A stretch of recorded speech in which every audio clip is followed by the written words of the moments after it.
My boss said, I like very good Arabic coffee in Ramadan. So, can you make please this one? Yan po ay hilaw po talaga yan. Ayan, sinangag butating kasi yun po ang gusto ng aking amo na kami po talaga ang magsangag. Ayan, so akin lahat. Ayan, ako magsasangag kasi walang ibang gagawa po. Wala silang tiwala gagawa sa kanilang cook. Baka sunugin daw. Ayan. So, ayan, tayo po gumawa. Ayan, pang Arabic coffee yan nila. Ganyan po. Ayan. So, ayan, walang ibang gagawa kundi si Mana. Ayan, so, ayan, mabango na po siya. Malapit na po ito maluto po. Ayan, kailangan po hindi siya sunog. Hindi din po siya hilaw.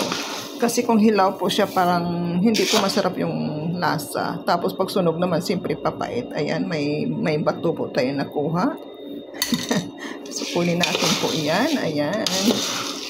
Tapos, ayan. So, talagang si Mana po ang pinagkatiwalaan na natakot po sino paluto sa iba kasi baka sunugin daw. Kasi kailangan po yan ay tama-tama lang yung pagkaluto niya po.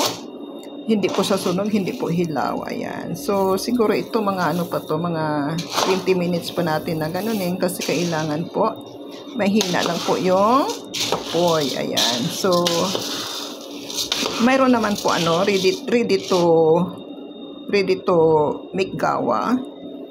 But sila gusto nila yung hindi ko lang alam. Sila gusto nila talagang ako lang talaga ang gumawa. Ayan. Ng kasi alam nyo pag ganito po napakabango po siya. Ayan. So ang sabi po diyan ni Madam pag ako po nagluto ng kape, ang sabi niya like a perfume. Ayan.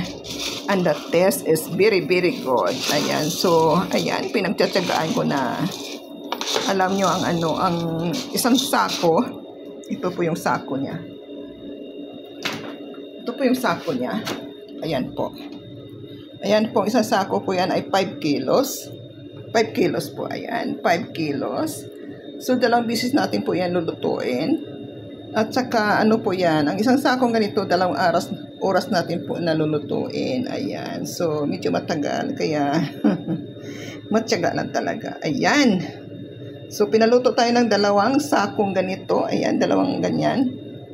So, 4 hours natin gagawin yan. Ayan. Yan lang.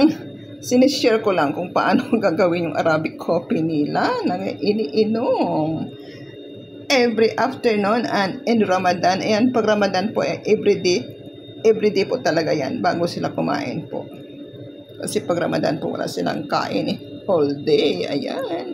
So, yan ang una nilang iniinom, Arabic coffee and dates. Yan lang. Bye!